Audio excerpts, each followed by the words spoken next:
Hi friends, welcome back to our channel. నేను మీ జ్యోతి. అందరూ ఎలా ఉన్నారు? బాగున్నారా? నేనైతే చాలా అంటే చాలా బాగున్నానండి. సో మీరైతే ఫస్ట్ టైం నా వీడియోస్ చూసినట్లయితే ప్లీజ్ సబ్స్క్రైబ్ చేసుకోండి ఫ్రెండ్స్. ఇంక ఈరోజు వ్లాగ్ వచ్చేసి అయితే గుత్తి వంకాయ మసాలా కర్రీ అయితే చేయబోతున్నాను. ఆల్రెడీ తమ్మునేలు అయితే చూసే ఉంటారు. సో ఇంక ఇవి వచ్చేసి మా గార్డెన్లో వంకాయలండి. సో నేనైతే ఇంకా వంకాయలు కట్ చేసుకుంటున్నాను. ఇంకా పిల్లలు కూడా హాలిడేస్ కాబట్టి ఇంకా పిల్లలు కూడా ఇంట్లో ఉన్నారు, మా వారు కూడా ఇంట్లో ఉన్నారని తెలిసి నేనైతే గుత్తి వంకాయ మసాలా కర్రీ అయితే చేయాలనుకున్నానండి. ఇంకైతే మా గార్డెన్లో వంకాయలు అయితే ఉన్నాయి. నేనైతే ఆ వంకాయలు అయితే కట్ చేసుకున్నాను.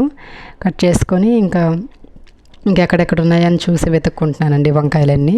సో ఈ వంకాయ చెట్లు వేసి చాలా 6-7 నెలలు అవుతుంది. ఒకటికి 2 సార్లు మేము తీసుకున్నాం, కానీ ఈసారి ఇంకా పిల్లలు కూడా ఉన్నారని చెప్పి ఈరోజు అయితే ఇంకా వంకాయ మసాలా కర్రీ చేయాలని ఫిక్స్ అయిపోయాను. సో ఫైనల్గా అయితే ఒక 1/2 కేజీ దాకా అయితే వంకాయలు అయితే వచ్చున్నాయండి. సో నేను ఇంకా ఆ వంక చెట్లు కూడా ఇంకా పువ్వులు అయితే ఇంకా ఉన్నాయి, ఇంకా వస్తాయండి. చాలా పువ్వులు అయితే ఉన్నాయి. ఇంకా వంకాయలు ఇంకా చెట్టుకు అయితే వదిలేసాను. నాకు కావాల్సిన వరకు అయితే నేను తీసుకున్నానండి. ఇంకా వంక పూలు కూడా ఉన్నాయి. ఇంకా వంకాయలు అయితే తీసుకున్నాను. సో 1 కేజీ దాకా అయితే ఉన్నాయి కాబట్టి ఇంకా అవి బాగా వాష్ చేసుకున్నాను. సో వాష్ చేసుకొని ఇంకా కట్ చేసుకుంటున్నానండి. వంకాయలన్నీ కట్ చేసేసుకున్నాను. ఇంకా కట్ చేసేసుకున్నాక అంటే మనం గుత్తి వంకాయ మసాలా కర్రీ చేయబోతున్నాం కాబట్టి ఆ షేప్లో అట్లా కట్ చేసుకుంటే బాగుండుద్ది. సో నేనైతే అట్లా కట్ చేసుకున్నాను. ఇంకా కట్ చేసుకొని దానిలో కొద్దిగా సాల్ట్ అయితే వేసుకొని ఇంకా మూత పెట్టేసి అయితే పక్కన పెట్టేసుకున్నానండి. వంకాయలు అయితే బాగా కలిపేసుకున్నాను, ఉప్పు అంతా వాటికి పట్టినట్టు.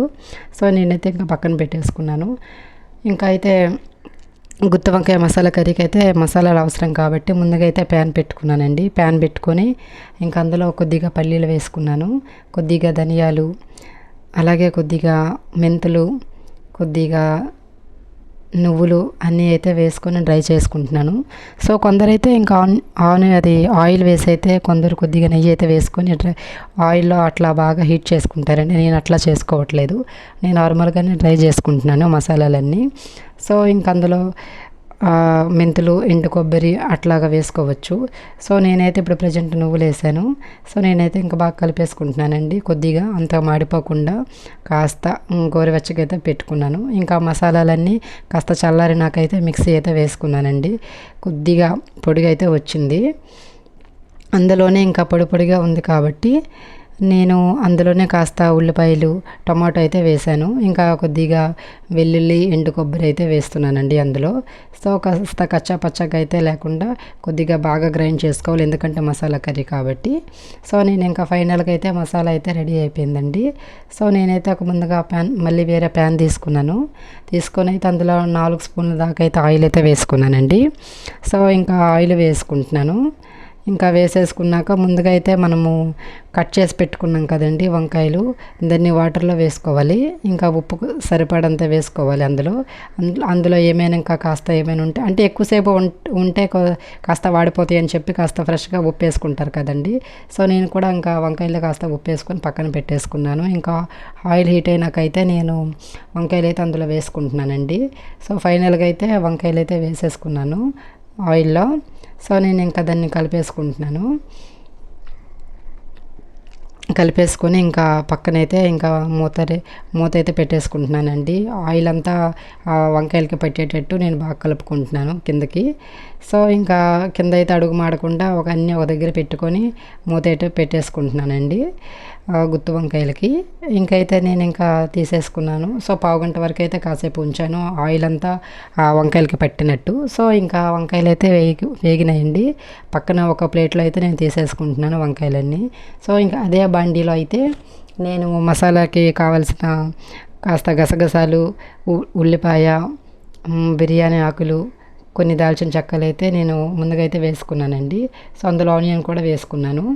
అలాగే మనం ముందుగా మసాలా అయితే ప్రిపేర్ చేసుకున్నాం కదండి, పల్లీలు, నువ్వులు, ధనియాలు, మెంతులు అన్నీ కలిపి అందులో అయితే వేసుకుంటున్నానండి. వేసుకొని బాగా కలిపేసుకొని మూత అయితే పెట్టేసుకుంటున్నానండి.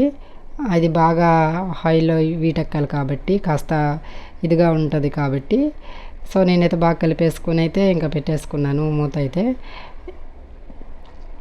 ఇంకా కాసేపు పోయినాకైతే ఇంకా పసుపు అన్నీ అయితే వేసుకుంటున్నానండి అదే మసాలాలో. ఇంకా వేయించుకున్నాక కొద్దిగా పసుపు, చిటికెడు పసుపు, కొద్దిగా కారం, మనకి కూరకి మసాలాకి సరిపడినంత అయితే సాల్ట్ కూడా వేసుకున్నానండి. సో నేనైతే కారం తక్కువగానే తింటాను, ఎందుకంటే ఆల్రెడీ మసాలాలు అయితే వేసున్నాం కాబట్టి కారం అయితే నేను నాకు తగ్గట్టుగానే కొద్దిగానే వేసుకున్నానండి. సో ఇంకా కారం వేసేసుకున్నాను, సాల్ట్ వేసుకున్నాను. సో కొందరైతే ఇందులో చింతపండు వేసుకుంటారు, కొందరైతే అసలు ఏం వేసుకోరు, హాట్ వాటర్ కొందరు వాటర్ వేసుకుంటారు, కొందరైతే చింతపండు వేసుకుంటారు. నేనైతే ఇంకా కొద్దిగా లైట్గా చింతపండు అయితే వేసుకున్నానండి మసాలా కాబట్టి. సో ఇంకా బాగా వేగిపోయింది, దానిలో ఉన్న అంత ఆయిల్ అంతా కాస్త ఇదైపోయింది కాబట్టి వేగినట్టే అని కొద్దిగా అయితే నేనైతే ఇంకా చింతపండు అయితే వేసుకున్నానండి. సో అలాగే మనం ముందుగా మిక్సీ చేసుకున్నాం కదండి మసాలాలకు అన్నీ కలిపి, ఇంకా మిక్సీ కూడా కొద్దిగా కడిగి అందులో ఉన్న వాటర్ కూడా అయితే నేను వేసుకోవడం చేశానండి. సో ఇంకా బాగా కలిపేసుకుంటున్నాను. ఇంకా కిందంతా ఇంకా మసాలా కాబట్టి ఆల్మోస్ట్ ఇంకా అడుగైతే అంటుతూ ఉంటుంది, మనము కొద్దిగా చూస్తూ అయితే కలుపుకోవాలి, ఇంకా అడుగంటకుండా మాడనివ్వకుండా. సో నేనైతే ఇంకా అట్లా కలుపుకుంటున్నానండి. సో కలిపేసుకున్నాను, మూత అయితే తీసేసుకున్నాను. ఇంకా తీసుకొని కలిపేసుకున్నాక దగ్గరికి వచ్చిందా లేదని చూసుకుంటున్నానండి. ఇంకా అందులోకి ముందుగా మనం నూనెలో ఆల్రెడీ వేయించి పెట్టాం కదండి వంకాయలు. సో ఆ వంకాయలు అయితే మనం ముందుగా చూసుకొని వాటికోటి నేనైతే వేసుకుంటున్నానండి. సో ఎందుకంటే ఆల్రెడీ మసాలా కూడా వేగింది, ఆయిల్లో వేగింది. ఇంకా ముందుగా వంకాయలు కూడా ఒక పావు గంట వరకు మనం ఆయిల్లో బాగా డీప్ ఫ్రై చేసుకున్నాం కాబట్టి, పక్కకు తీసేసుకున్నాం కాబట్టి, మసాలా కూడా ఆల్రెడీ ఆయిల్లో ఇదైంది కాబట్టి ఇంకా రసమే కొద్దిగా అటు ఇటుగా చేసుకోవాలండి. సో మసాలాకి మనం తక్కువగానే క్వాంటిటీలో వాటర్ వేసుకోవాలి. సో నేనైతే ఇంకా వాటర్ వేసుకున్నాను, కొద్దిగా వాటర్ వేసుకొని కొద్దిగా చింతపండు రసం అయితే వేసుకున్నాను కదండి, అది కాస్త మరిగిన తర్వాత వంకాయలు అయితే వేసానండి. ఇంకా వేసేసుకున్నాక కలిపేసుకుంటున్నాను, ఇంకా మొత్తం అడుగంటకుంటా అంతా ఒక దగ్గర కలిపి పెట్టేసుకొని నేనైతే ఇంకా మూత పెట్టేసుకున్నానండి. ఇంకా అట్లాగా ఒక పావు గంట ఉంచితే అయితే మసాలా కర్రీ అయితే రెడీ అయిపోయిందండి మనకి ఫైనల్గా. సో ఇదేనండి గుత్తి వంకాయ మసాలా కర్రీ. మీకు ఎవరికైనా ఈ వీడియో నచ్చితే సబ్స్క్రైబ్ చేసుకోండి ఫ్రెండ్స్. ఫైనల్గా అయితే మసాలా కర్రీ రెడీ అయిపోయింది. Thanks for watching, bye bye.